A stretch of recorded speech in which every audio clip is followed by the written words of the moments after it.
Hi, this is Bobby Kimbrough, and welcome to Off the Cuffs. I'm excited today to have this conversation with Miss Kisha Black, all the way back home from Maryland, back here in Winston-Salem. You know, from time to time, we invite guests to come and have conversation, have transparent conversation that's relevant and that matters.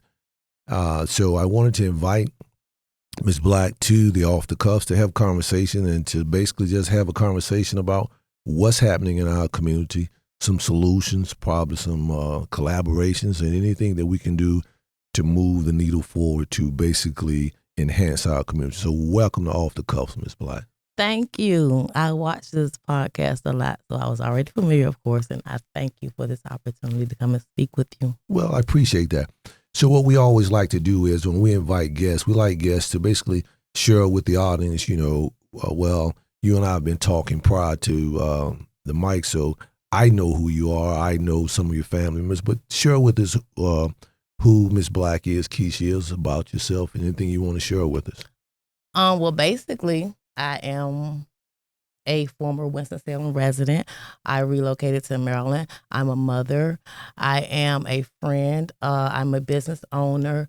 I grew up between here and the DC area. Okay. Because my parents were not active parents in my life. So I was tossed around from different family members that raised me. And so I was able to pick up different things from different environments and different homes. And it's really helped to shape the way I think and the way I do things. So now I'm basically trying to bridge the gap between economically between people who are disadvantaged and those that are advantaged. That's my sole mission in life at this point. But up until this point, it's been a lot. It's been rough, but I just had to keep going and have my tenacity. So like I said, I did have two parents. You know, I'm not sure if you know about my father. He went to prison when I was 2. He just came home. He's been home about 8 years now. So he did about 40 years. And my mother, she was in the street. But my family did step up and do what they could to get us to this point. Well, I'm glad you're here. I appreciate what you're doing and trying to bridge that gap. It's truly a gap that needs to be bridged. So let me ask you a question. So what do you think about everything that's going on? I know that you, as you say, you watched the podcast. What do you think about what's happening in our community since coming back home? In other words, you left, then you came back, and you've seen a lot of changes. I have. So share with me some of your thoughts on that. I feel like the changes that have been made in Winston-Salem overall are amazing. I feel like for once, Winston-Salem has taken a hold to innovation. I feel like for once, Winston-Salem is stepping out into branching out in different areas, which is great for some, but it doesn't seem to be great for everybody. You know what I mean? Like with the new businesses being built, that's always a plus. With the new properties being built, that's always a plus. But the question is it a plus for everybody? From what I'm seeing, it's not a plus for everybody, and things haven't really got better. They kind of regressed a little bit, in my opinion. So we have this conversation all the time in the community, probably in every household in the city. When you say haven't gotten better, right, what do you think some of the issues are? We were just having it this morning, myself and Ms. Howell, some of the issues that plague the Black and brown community, issues that you think that we need to work on. Because so many times people like to point fingers, but never really want to, what I call, look at the man or the woman in the mirror. Absolutely. And see what role do I play in moving the needle, changing the trajectory? How do I change the atmosphere? One of the things that we believe in, and that, you know, when I say that all the time, is because it's not a solo mission. Right. And so what are some of the things you see from what your vantage point? Well, first of all, I would like to say, I believe that everything that happens to you, you should definitely look at yourself first. Or anything that happens around you, you always want to look at yourself first. I'm personally going to take the blame. Even if I don't feel like I should, I'm going to. But I feel like, if I can be completely honest, I feel like I don't think that this is a hard problem to solve. I don't think it's rocket science. It's not. I feel like things have just changed tremendously from about 30 to 40 years ago. Because 30 to 40 years ago, in school, right, everything kind of starts in school. That's your foundation. And so it's going to be based upon who you're spending your time with all day. I feel like if we look at the education from there and we look at it now, we can see that there has definitely been a decline. And I feel like it's a lot of the staff members, not per se blaming them, because it's the parents as well. We're not doing our part at home. We're not reiterating what our children are learning in school.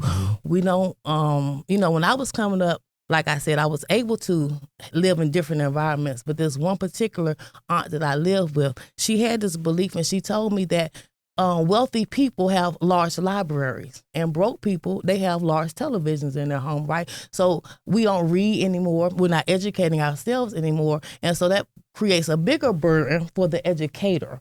So they have this burden as well on top of the behavior issue and things like that. But I feel like we need to implement things that worked in the past and not reinvent the wheel. We've been trying to reinvent the wheel when we already had things that were working, because even back in your time, I do a lot of research about that. And you guys are not you per se, but our community, we didn't have much, but they had pride, they had respect, they had love. There was a high standard of morals. And I believe we have abandoned all of those principles, and here we are today. Right. And so you brought up a lot of interesting points that I like to dissect and walk them back. So back when I was growing up in the community was truly a village. So I grew up in East Winston, that's commonly known as the east side of town. Born and raised on Free Street, Happy Hill Gardens. Family later moved to 25th right there at Bloom Park. But in my community, it was a village, because if I did something wrong in my community before my parents found out about it, Luther Eldridge, Annie Eldridge, Bobby Wilson, the Wilson's family, all of those folk would have chastised me and dealt with me. So by the time my parents got home, it was just soup warmed all over again. We looked after each other in the community. I tell the story all the time about growing up. There was a group of us that we looked after each other. We looked after the seniors in the community.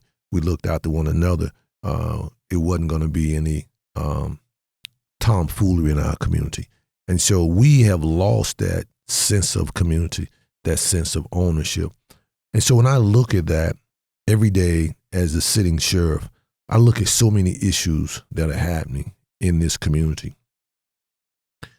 And what bothers me is that we can't say that is the school system or the teacher's fault or the police fault, right, or the fireman's fault, right, or whoever.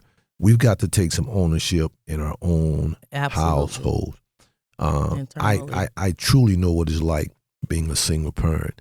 I raised 4 boys after my wife died, right? It wasn't easy. I know what oodles and noodles was like. I know what the dollar menu was like.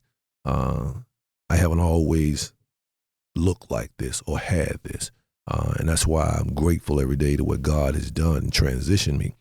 But at the same time, I understand that we have to start to take ownership in our own communities, in our own household, because like you were saying about, you learned so much from this household, this household, right? But think about it. The consistency, our kids want to be loved. They want to know that they matter.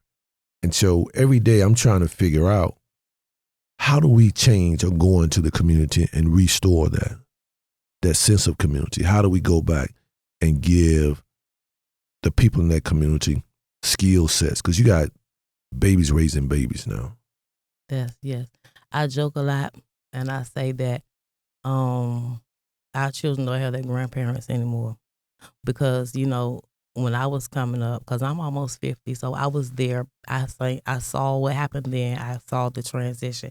And then, like I say, here we are now. And I always make a joke and I say that they don't have their grandparents anymore, because your grandparents kind of set the standard. If something wasn't right, your grandmother was going to check it at the door. You're correct. We do have a lot of children now raising children. And so it's so many things that have happened up until this point. It's a lot of unpacking that needs to be done. But I believe that it can be done, and it's definitely an internal thing. And the reason why is an internal thing, because only we can truly understand what another person of color goes through, right? So that's why it definitely would have to come for us. And then, like I said, the blame game is never effective and it's never productive. So you never want to do that. It's always about providing a solution. I feel like the solution should be more, people just need to be more empowered. They need to be empowered financially. They need to be empowered personally. You know, it needs to be some personal development. A lot of people lack personal development. How would you do that, right? So I agree with the empowerment. I agree with the personal development. That's key. How would you set that system in place? I've got some ideas, right? But as always, it requires funding, right? So tell me how you would set that up. If we had, Ms. Black, you got the magic wand now, right? Show me how you would set that up, or tell me. Because you might click something, or somebody see this or hear this, say, hey, you know what? Let's try this, because we've got to do something that we ain't done before.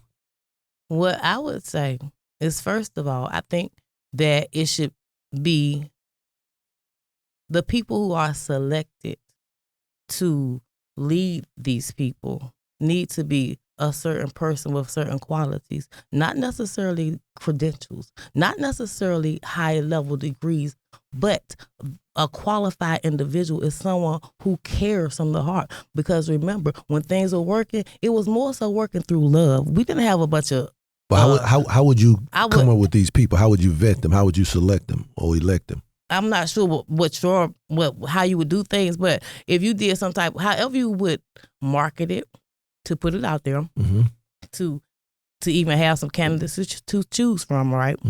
I would interview them. I would want to know what is their interest level here. My first assessment wouldn't be how qualified are you in the educational realm, but how qualified are you as it pertains to this particular problem, like the Mack family. Are you familiar with the Mack family? Which Mack? Like Hazel Mack and Lee Faye Mack. Of course, I know Lee Faye Mack, Hazel Mack, Bishop Mack, Sir Walter Mack, Saki Mack. Yeah. When they opened up that charter school over there, the mindset of that charter school, the curriculum of that charter school, it was working. Those students over there was graduating. Our students, like the whole class, not just 10%, 20%, the whole class. And when I went to that school, it was a different environment. It was like, this is my child. See, we have that mentality with everybody. I love everybody. And my thing is always, this is my child. Like if I go to the store right now and I see a child, I don't care what their race is. If they're hurting, if they need something, I'm going to voluntarily give it to them. We don't do that anymore. We can see somebody literally on the ground rolling around bleeding, and we'll just keep driving. So I just think the love needs to be restored, and whoever this candidate is, the most thing they need to have is love, first of all. Some of these programs that we have, they need a different person there. Give me an example, because like a lot of times, when we talk in abstract, right? And so I don't want to be abstract with it, because if you give me examples, then we can start to dissect and say, okay, you know what? Let's try to figure that. But if it's abstract, I don't know where to begin. Okay. So, for example, I think we need to start with the younger children, get a qualified applicant to lead them, but they need to be taught different things. We're still teaching things that's You're talking about in the school system? In the school system, outside of the school system. At this point, it should be in the school system, and then it needs to be reiterated at home. And then we got to get the parents on board as well, because they are they play a very integral part in this whole thing, right? A lot of the parents, they have to work so much, they don't even have time sometimes to do the extra things that they need to do for their children, which is where people like myself come in. I will go out myself. I've done this since I've been back in Winston-Salem and just go pick up trash, just myself. You know what I mean? I will sit down myself and talk to children. Like, they just need to feel love. Like you said, everybody wants to be loved and everybody wants to be accepted. That's what's absent right now, and that's what we have here. So that's what needs to be replaced: love and acceptance. Everything else, I feel like, will fall in line. Like you said, it takes a community. So that means everybody in the community working together, because like this is your neighbors. We can't do that anymore. Nobody can really, they don't even know their neighbors. I'll make sure I get your information, because we go pick up trash once a month. Yeah, in the community. It on myself. I'm gonna call you, right, and I'm gonna make sure that we get you involved in some of these things in the school. But going back to you talking about these programs, right? But how do you regulate that? How do you can't regulate people to make sure that they take their kids to these programs? How do you say, okay, well, after school program, I'm going to make this kid do this with the You don't parent? have to make them. Guess what? What? When they get off that school bus or however they get to that after school program, and you greet those children with a smile and a hug and a kiss like they used to do us when we came, you're not going to have to beg them. They're going to run to the program. Okay. And then the parents are going to get involved because now they see something different in their child. A lot of people look at their children now and it's like their creativity is not there anymore. That spark is not there. If you restore that, you're going to automatically bring the parents in. And I agree. I agree with that. A program to empower them as well. To me, like I said, it's not really hard. It's not a hard thing to do at all. It's not. It's not. You know, there are so many programs that we're doing or that we're doing right now that along those lines, I was just prodding you a little bit, pricking you a little bit with some of the programs that we do along those same lines that we do at the YMCA, the after-school programs and things like that. A lot of times the issue comes in trying to get the parent involved because I can bring that kid to the after-school program, but when that kid leaves me or leave the program, he or she goes back home.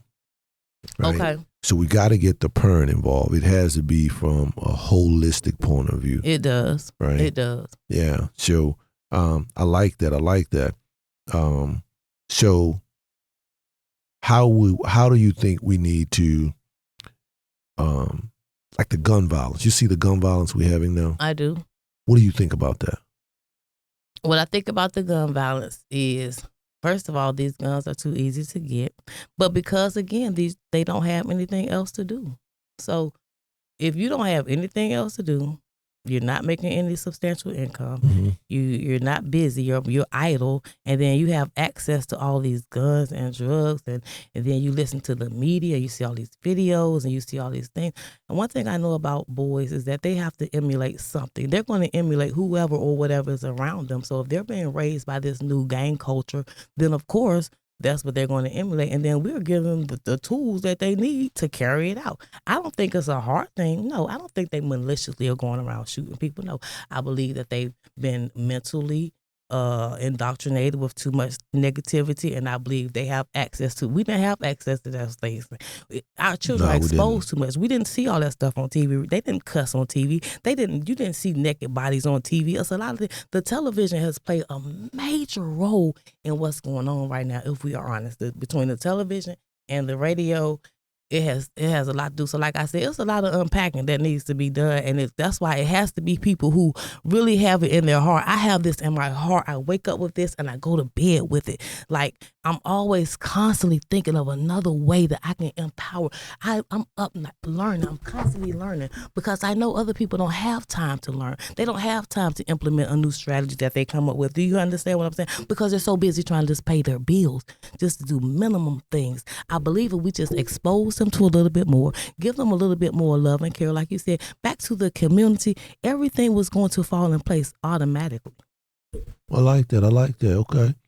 So we got you on our volunteer list, right, to come to the after school programs, right? I certainly will volunteer. Okay, absolutely. I got you on that. What else I had for you? So what do you think about the police here in this community? In our community? Yeah, right here in the great county of Forsyth. I feel like they are very ineffective. Why would you say that? Mm-hmm. Tell me why. I feel like they're ineffective because when you think about most officers and the areas that they patrol, there's no relationship there. They don't go to church with those people. They don't go to school with those people, but you show up with disciplinary action. If you beat a child without any type of disciplinary system involved, it's abuse. Same thing. If you just show up to punish people and see who's breaking the law, it's kind of like abuse because you're not contributing anything positive. So you think that when the police show up, let's say they respond to a house breaking, right? Mm-hmm. And the person that broke in the house they catch, you think they should let them go because they don't live in the community? People say that. Let's say they weren't called. I'm talking about the ones that aren't called. I saw a situation yesterday in a community. Okay. And the officers, they just parked there watching. Fine. But They followed someone from all the way in the back of this place all the way to the front when they left the community. They're walking or driving? They're driving. Okay. So they following them. So we know when they're following you, they're running your tags to see what's going on. But this how they get you. It's a stop sign before you leave. So they wait to the person. They follow them all the way to the stop sign. Follow them up the street, and then they cut their lights on. To me, that's not productive. Number one, you're in a community where people already don't have a lot of money. Number two, if you go in and out this all day because this is where you live, you're gonna tap your brakes and go. Let's be honest. Nobody's gonna sit there and just. But in fairness, you and I don't know fairness, why. You and I don't know why he stopped that guy. I do know. I was sitting right there. I know everything. No. You don't know why he stopped him. He could have been. He stopped him because he didn't stop at the stop sign. That was the reason. But let's just say, okay, for argument discussion, purposes. for argument purposes, Go let's ahead. just say he did not stop at the stop sign and he turned on and went up that street, Yeah. right? Okay. So the officer pulls him over, right? But it started with that stop sign. Okay, so now he smells some marijuana or he does this. Now it goes beyond this stop sign to something way over there. But the point I'm making is I doubt very seriously if he's doing the same thing on his side of town. All I'm saying is be fair on both sides of town. If you're going to sit in this neighborhood and wait for stuff to happen, do the same thing over there because we know that that's not what happens. So you don't think that the police should police in neighborhoods? Absolutely not. Did we need police?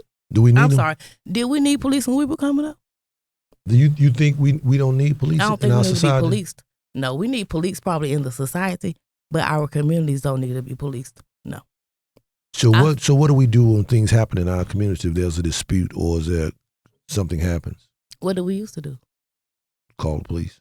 Not all the time. Because a lot of times, like you just said, either your grandma going to stop you, your neighbor's going to say something to you. So therefore, we didn't even have this level of crime, did we? So let's do an imaginary box, right? I always ask people. So let's say this is an imaginary box right here, right? And say let's right here in this corner of the box. Let's say we're gonna call it the blue side of town, right? Down here we're gonna call it the green side of town. Up here we're gonna call it turquoise. Down here we're gonna call it lime green. But up here, 80% of a lot of things are happening, right? Over here, 5%, 5%, 5%. 80% is happening here. So where should we put our resources? Where do those 80% numbers come from? Based Where do they come from? Based on reports, activity, homicides, breaking and entering, assault. I could go on. Okay, so let me ask you this. Go ahead. Are you telling me that on this side of town, this side of town, this side of town, and this side of town, they're all human beings, right? Right. Are you telling me that the rest of these human beings outside of the 80% over here, they don't commit any crimes, they don't do anything? Like all the way down, I think you said like 2% or something like that? No, 5, 15, okay, only right? 5%. 80 up okay. here. So you think only 5% out of all these other communities are they just doing everything right except for these 80% over here? No, that's not what I'm saying. What I'm saying is that the way they look at how they apply resources, right? You apply resources where they're needed, right? Of course, crime takes place everywhere. No community is immune to crime. You know, crime takes place on the west side of town, right? But if you just look at and just be blunt about it, in Louisville, Clemens, Blues Creek, Walkertown, Kernersville, right?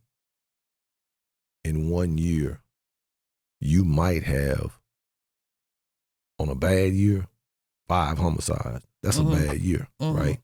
And that's all those communities collectively, right? And in one part, i.e. the city, you might have upwards of 50, right? So where would you say that activity's taking place at? It's not the activity. What is it? It's the person enforcing the activity.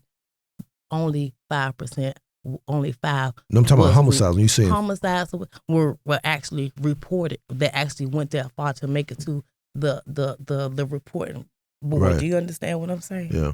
What I'm saying is, if I'm in a place and I see another child that's my race, you feel something different, right? Mm-hmm. For example, if I'm a Caucasian officer, Mm-hmm. 9 times out of 10, if I'm in my neighborhood and my 16-year-old make a mistake, I might not go through all the trouble of arresting him, taking him downtown, this, that, and the third. But if I'm in East Winston, 9.5 times out of 10, I'm taking them down. That's my problem right there. Do this 16-year-old the same way you do this 16-year-old, because what happens is now this 16-year-old, he got all these things on his record. This 16-year-old did something worse than him, but it wasn't reported. It's not on his record. And so when we have these statistics, this is where the problem is coming in, because we are making people believe that if you are in a certain side of town, you are automatically a criminal. You're automatically, yes, that's what we're saying. We're saying that. No, I'm not saying that. No, not you, but the society is saying that. And that's what's been put out here. And that's another reason why we got to where we are right now. Yeah, so, but what I'm saying is that, right, I get where you're going, how you're saying that sometimes an officer on one side of town sees this side of town different than he sees that side of town. I get that. I get what you're saying when you say that. But that's not always the case. A lot of times what I'm saying to you is that no matter how we got here, right, we're wrong. What's happening over here is the poverty and all those issues that we're talking about, which brings the criminal thing, right? Right. So the police are just responding to those issues. So let's say I'm an officer and I get a call to my old address, 405 East 25th. Mm-hmm. And I respond to that call, a domestic dispute. Mm-hmm. And I get there and I see a woman has been assaulted. Mm-hmm. As an officer, whether I'm white, black, Hispanic, I have an obligation that I got to enforce the law, right? Mm-hmm. I can't say, well, nah, I'm not going to arrest this man after he's assaulted this woman. That's the choice you make right there. Am I going to arrest him? Am I going to counsel her? Am I going to try to assist her? That's the problem. Which one are you going? Yeah, you have an obligation, but you also have a moral compass, and the moral compass is missing when it comes to the east side of town. That moral compass is not there at all. It's straight by the book. Yeah, on certain things, a traffic ticket, yeah, but on certain issues, he don't have that discretionary power that you're saying. If I respond to a house, no matter where it's at, and this woman has been assaulted by a man, right, and I can see that she's been assaulted by a man, and this woman is saying that I've been assaulted, right? I'm out of line if I say, ma'am, you don't want to press charges against him. He's your husband. Let him stay here, right? I'm not suggesting that at all. Okay. I'm not suggesting that at all. Okay, well, I missed it then. What I'm saying is that you're saying that when we stop somebody and reverse traffic tickets. No. Stopping somebody, they going down the street is one thing. But actually just sitting there like being stalkerish is another thing. And the place that you're only making matters worse because you know these people are already living in poverty. Why would you come and slap them with a whole bunch of tickets when you don't have to just because you sat there? If he would have stayed back there where he was at, he wouldn't even have known what happened at that stop sign. So you saying don't come unless they call? No, that too. Don't come because, see, Mr. Kimbrough, and with all due respect. Go ahead. This is what another problem is. Go ahead. You guys love to address the symptoms, right? But you are totally ignoring the problem that caused the symptoms. Because between 1980 and today, something happened. But here's the thing, though. Here's the thing. You can't expect the police to show up on a call and say, okay, well, this happened because of that, right? You wanting the police to be too many things. No. Yeah. The symptoms, right? If I show up, right, and I see I'm not talking about this. What you talking about? I'm talking about before that. See, this is the mindset of America. The mindset of America is people of color commit most of the crimes. People of color are thugs. People of color do not like to work. This is the mindset of America, not just some people, America. So if that's already your mindset before, whatever the industry that you work in, that's going to follow you. But it's worse with the police because they have too much power. I think that might be the mindset of some people. No, but that's I the can't. mindset of America, and that's the problem. I don't understand why do we deny so many things. Hold on with me. When you say the mindset of America, you saying all Americans think like that? A majority. Okay, well then let's say some of the Americans. Let's be fair about it, right? Okay. We can't say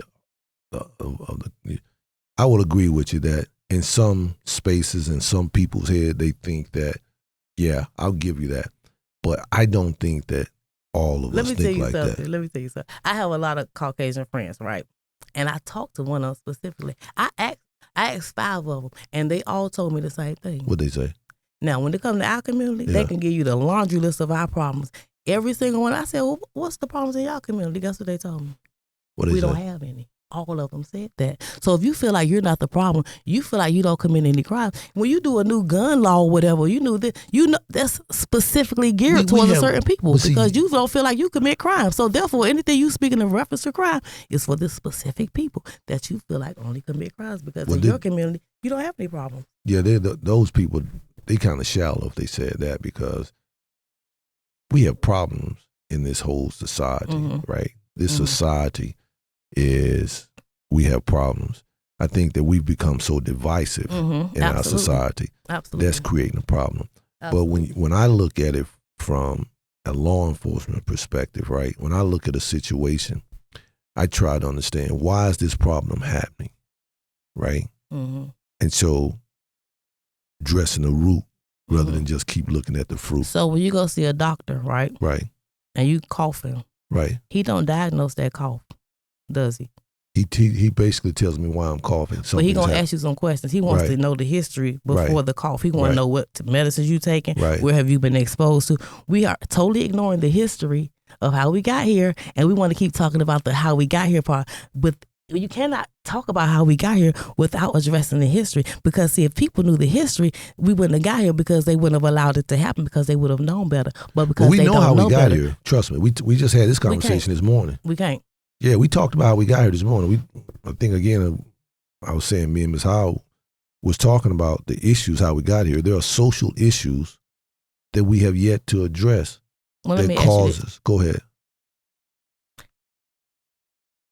In general, people of color we don't create any laws. We don't do any legislation. We don't export or import anything into this country. So how is it that we got the face of criminal activity? We don't bring guns here. We don't bring drugs here. We don't create the law. We don't decide what community gets what, but we are the face of everything negative. How is that when we don't even create a thing? We don't decide what's going in textbooks. We don't decide what laws pass. We are just playing to the beat of somebody else's drum, and we're still getting the short end of the stick, and we are still the face of everything. How do you think, let me ask you one more question before I let you talk. I'm sorry. That's all right. How do you think a young man of color feel when he did something small, like maybe a probation violation, right?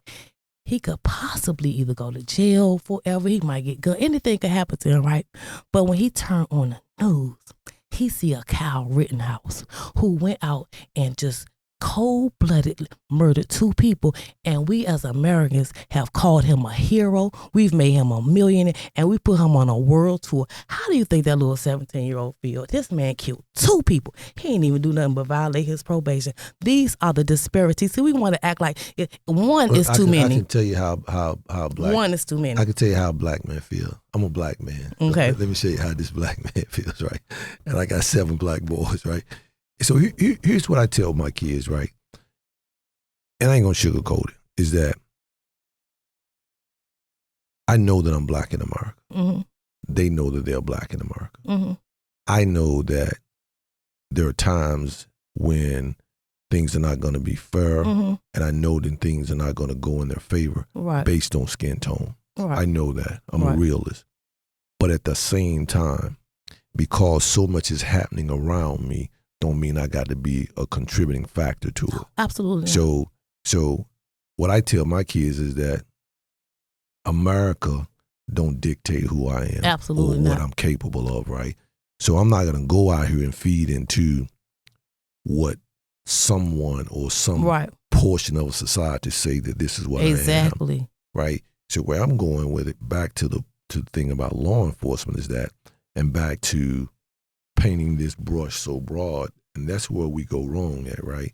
We can't paint the brush so wide, because if you look at it in Winston-Salem, right, and you ask this question to yourself, and you can fact check me, how many police brutality cases have we had?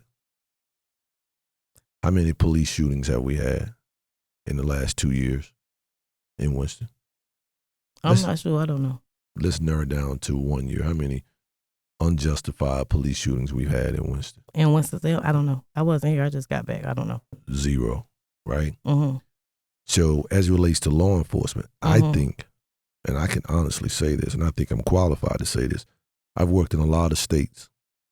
Without question, the leadership, the policing that you have in this city, in this county, by far is better than anywhere I've been, seen, visited, or worked. And I'll tell you why. I know you got your eyes, they open up, and I'll tell you why. It's because I know what we do here outside of the basic nuts and bolts in law enforcement. We do things that have never been done in law enforcement. Okay. We are part of this community in ways that you just got back. Well, stop and reference checks and folk. You and I know some of the same people. Brother Pastor Bishop, right? Right. Just say, what type of reputation does law enforcement have in this community? What type of programs do they do in the community for the black and brown, right? Okay. And so I don't paint the brush so broad when we talk about policing, because policing here in this city, in this county, I think do a magnificent job. Okay. I do. So, Mr. Kimbrough, as long as you feel like the policing in this city is wonderful, things will never change. And because that's not something small, that's a major. I've sat back and watched them. You think policing in the sheriff and the police department is bad? I don't know about the sheriff, but the policing is horrible from what I'm visually seeing. Not even really? What I'm hearing, but what I'm visually seeing. The fact that they have communities that I see and they say this whole complex is under surveillance, I think that is horrible. I think that, they always say, well, I said, hold on. Remember I said, I don't play the blame game. I'm not saying that. I'm not saying because you're black in America that you should feel oppressed. And I'm not saying that. I do feel like we need to internally fix our problems, but this is what happens. They say, well, just pull yourself up by your bootstraps. You just guys go out. But as soon as they do, somebody comes along and tears it up. Every time. An external voice. When the people of color do come together collectively and they do positive things and they build things, some way it mysteriously either get burnt down, it gets shot. It's destroyed. So it's like a catch-22. We're talking about here now. Either you damned if you do or you. It doesn't matter. Just here, black people are everywhere, whether we're in Winston or not. No. But I'm just saying, the policing in Winston-Salem is horrible. Stay with me. I'm talking about right here in Winston-Salem. It's horrible. Why you say that? The mindset, the things that they do, like is what? horrible. Got to give me an example. That's broad again. Remember, that's too abstract. You can't just say they're horrible. Give me a concrete reason that I can say I agree, I defend it, or maybe you're right. You're not going to agree with me because we don't have the same mindset on that particular issue. We don't have to have the same mindset, but if you say something that is right, I got enough intellectual to say this. I feel like on the east side of town, these people are treated very, very, very poorly as opposed to on the other side of town by the police. Absolutely. Well, I don't work for the police department, but I can't see that brush is too broad. That brush is too broad because I see police out here. I know the police chief personally, and I know that they do, in my opinion, of course, I think they do a good job, a fine job. Of course you think so. How can they be doing a good job, though, and people out here unemployed, not that that's their problem, but what I'm saying is... the police department's not responsible for finding jobs. They are vicariously responsible for a lot of the ills that's going on in this society, absolutely. They're not responsible for finding jobs, are they? Not finding jobs, no, per se, but what I'm saying is if the people were in a better economic position. So who responsibility? Crime is going to go down. Well, let me ask you a question. Whose responsibility is it to put people in a better position to find a job? The police? No, absolutely not. That individual should find themselves a job if it comes down Then to it. how do you But what I'm equate? saying How do you is, equate? it's legislation. It's things behind the scenes that go on. That is that. We're talking about the police. Okay, the police themselves. If the police, like I said, were doing what police should, sometimes they go beyond. Give me the baseline. What's the baseline? What should the police be doing, in your opinion? A police officer should come when they're called. Okay. They shouldn't sit around and just wait for somebody to break the law. Why do you do that? That's ineffective. It's ineffective, and there's no reason to do that. Especially, like I said, if you're not doing this everywhere, if you're not doing this on the west side, the south side, then don't do it on this side. Well, I think they do patrol on the west side, east side, No, west. Absolutely They don't? not. Absolutely not. Not like they do on the east side. Absolutely not. Because what you're telling me then, we know they don't patrol the west side like they patrol the east side. You know why? Because they will recover way more things than they do on the east side. Believe me, they will recover way more drugs. They will recover way more guns than they would on the east side. So we know that they're not doing the same thing on both sides of town. It's obvious. You base that on what? What do you mean I base that on? Like, why would you say they recover more guns on the west side? Because I know that on the west side, and I'm assuming we mean like Stratford Road out there, right? Where a lot of affluent people are, right? They're more affluent, correct? Right. Okay. I don't know. If they start patrolling the affluent people like they do broke people, they're going to have more. They're going to find that is more criminal activity going on in this affluent area than in this area. But because they're so heavily concentrated over here, it is kind of like so you saying that affluent people are committing more crimes? Yes, absolutely. What kind of crimes you think they're committing? Absolutely. I know what they do. They come on this side of town, buy all their narcotics, and they can peacefully go home because there's not an officer waiting at the entrance of their neighborhood to pull them over. They can go in their house, smoke all the drugs they want to.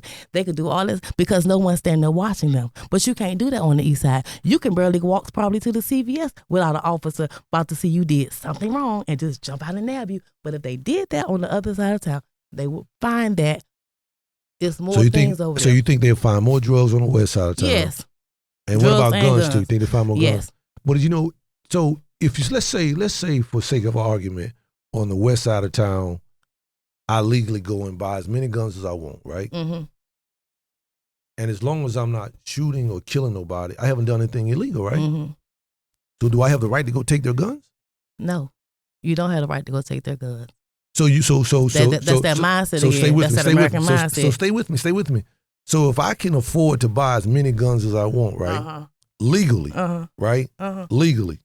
And let's say I happen to live here and you come to my house and you get 25 guns out of this house. They're legal guns. And I go over here and I find 2 guns in this house and they're legal. Who's wrong? They're both legal? No, illegal and legal. By the law, of course, this side is wrong. So because I got more guns in my house, right? That don't make me criminal. No. That's the problem. Every gun in those houses ain't legal. Every drug in there ain't legal. But because of that mindset, because you just assume that it is, then you assume that's the American mindset. I'm in these groups with these people. I know what they say, and the mindset is. What I'm saying is the police, until they know that it's illegal, they can't take it. They're not going to even check because they're going to assume that everything over here is right and is legal. You know people have rights, right? Absolutely. And the police can't that's just that jargon and that American mind. Yes, it is. It's not absolutely. Mr. Kimbrough, let's be honest. Our people have never played with guns. Let me finish my thought. The police have rules and laws that they got to adhere to, right? Because I think something, I can't just arrest you. Right. I can't do that. You could do that to black people, though. Just because you think something, yes, you can. That's illegal to do that. They do a lot. That's what I'm talking about. That's that American mindset. Why do we want to pretend like officers don't break the law? I'm talking about here. You keep saying America. I'm talking about right here in Forsyth County. If I know of one of my people doing something illegal, violating somebody, then we will deal with it. I don't believe that. Oh, that's I believe it'll be one of those situations where they say, we investigated ourselves, and we find that we've done nothing wrong. And I say that because I see it all the time. You can assume something for a person of color and do whatever you want to do to them. We see it over and over again. A person of color can have a legal gun, and they can still be criminalized for it. I mean, I'm not going to dispute you that people of color don't get stopped more than one time is too many though. I'm not disagreeing with that. That's the problem. So for the record, right? I'm not disagreeing with that. They did a study on that. That's factual, right? That people of color get stopped more than their counterparts. That's facts. I'm gonna give you that one. That's facts. Okay. What I'm saying right here in this city, in this county, my argument is this. I think that the men and women that serve this city and this county do a good job. They don't. They're not following the laws. They're not adhering to the laws. Here's what I want you to do, and then we're going to move on to another point. When you find a case where they're not doing that, bring it to my attention. Okay. Right. Fair enough. When you can bring me a direct incident where whether it be police or sheriff, violated the law in this county, I want you to call me personally. I will. And we'll deal with it. I will. Because that's a serious issue. I promise you it is. It is. It's very serious. I promise you it is, right? But going forward, right? Because I know you got to go and I got to go. But here's what we got to do, right? We got to break that. This is what they do. That creates that further divisiveness. Let me stop you right. When I say they, that could be any race, because I'm really talking about a power structure or a group. Not they can be black or white. A black person can be they too, if they follow along those same rules. Right. Okay. You know, so you're not just saying black and white. Oh no, absolutely not. No. Okay. I just want to make sure. No. Okay. Good. No. So if you had to rate us, you've been back how long? About a month or so. How would you rate us here? Back since you back home, how would you rate? In Winston? Yeah. When I say Winston, I don't divide Winston. I divide the county. That's the okay. Forsyth County, my place. I love what they're Winston doing here. Is my city. Like I said, I love what they're doing. I love the innovation. You love the police department? I love it. I do not love the police department, and I do not love what they're doing. I don't love that. Do you love the sheriff's department? I don't know too much about sheriffs. We don't have interactions with sheriffs. I don't speak on things that I don't personally know about. I've never had negative interactions with sheriffs, but I've seen listen with police. I love the police here. I do. Mm-hmm. I started my career with the police department, right? Mm-hmm. I think they do a good job. And here's what I'm going to tell you. Don't give them a bad rap until you actually spend time there. I got what me and you going to do. I'm going to set a ride along up for you. Mm-hmm. With the police department. I'm going to call her myself personally when we finish this, and I'm going to set a ride along for you. Okay. So you can see, and maybe you get a better respect and understanding for what the men and women do to get out here to serve and protect. It's real out here in these streets. It is. And I believe the original, maybe not the original, but the thought of policing is great. But the actual physical attribute of policing is not great. Not for everybody. Because, like I said, if you don't feel like a certain group commit crimes, you're not even thinking about them. So they're already in the clear. That's a problem right there in itself. The fact that you don't even think that there's a certain things are not going on over here. People commit crime. Crime happens everywhere.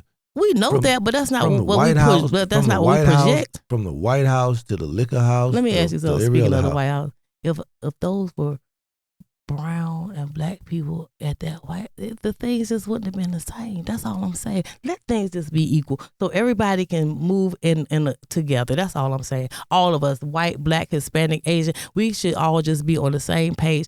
This has been going on long enough. You know what I mean? Too long. That's all I'm saying. Too long. People are tired of it, right? Yes, we're all the way in 2022, and sometimes it feels like it's still 1952. So I think we should just internally, put some strategies and plans together to mobilize ourselves and get back on track. But at the same time, we need to also just limit negative external forces that seem to come. Like, you got the roles. But we got to have positive conversation too. Absolutely. And we can't be negative. Absolutely. Right? Never negative. We got to have transformational conversation. Absolutely. And we got to realize that this ain't a black thing. It ain't a white thing. It ain't a Republican thing. Right. In a Democrat thing. It's a It's a human life thing. and death, Absolutely. human survival thing. Absolutely. And our children are depending on us to fix it. To fix it. Our children are depending on us to fix it. Absolutely. I have enjoyed my conversation with you. I want you to support the police departments in your neighborhoods as well as the sheriff's office in your neighborhood, right? Mm-hmm. We're going to work on this. I got to break this thing down with you about disliking police. Okay. We got to work on that. Okay. Right?